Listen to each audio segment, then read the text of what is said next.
Dans le menu de sauvegarde des données, comme son nom l'indique, les données sont sauvegardées.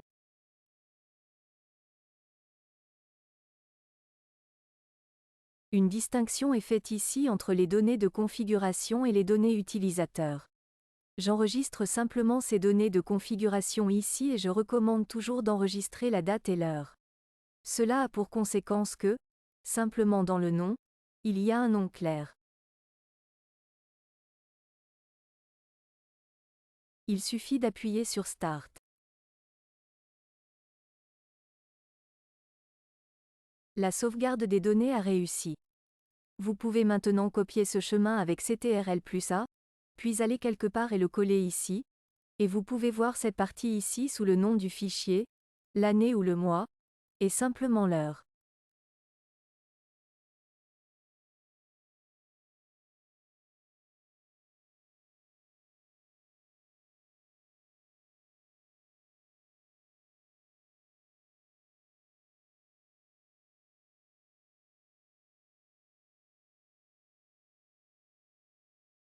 Si je décompresse ce fichier zip, nous pouvons voir dans le dossier qu'il contient plusieurs fichiers de configuration. Plus précisément, il s'agit des fichiers qui se trouvent sur le disque C, dans Programme Data. Si ce chemin n'est pas affiché, vous pouvez montrer les éléments cachés ici et ensuite dans Programme Data, le dossier Elements CAM 11.0 et alors nous voyons clairement que exactement les mêmes données sont stockées ici.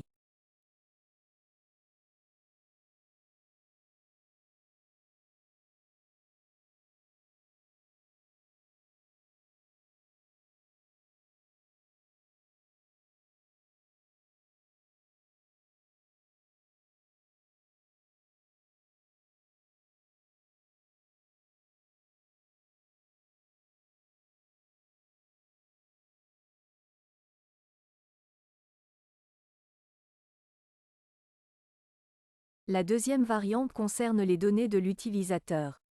Dans ce cas, il est également recommandé d'inclure la date et l'heure dans le nom du fichier.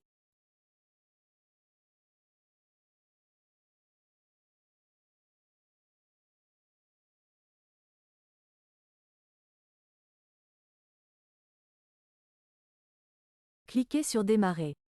Confirmez en cliquant sur OK.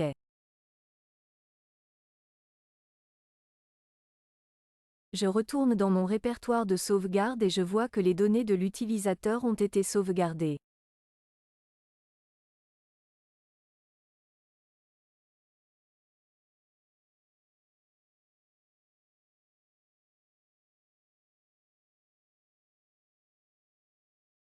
Je peux les extraire à nouveau ici.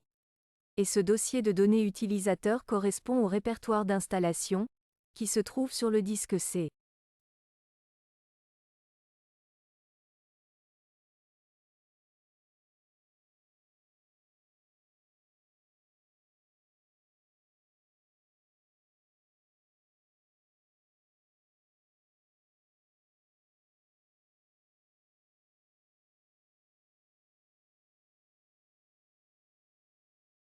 Par exemple, si des modifications ont été apportées à la configuration de l'outil, l'ensemble est immédiatement sauvegardé dans la configuration et toute modification de la configuration, ainsi que toute modification sauvegardée ici, ont également un impact sur les données de sauvegarde, et je peux restaurer cet état à tout moment.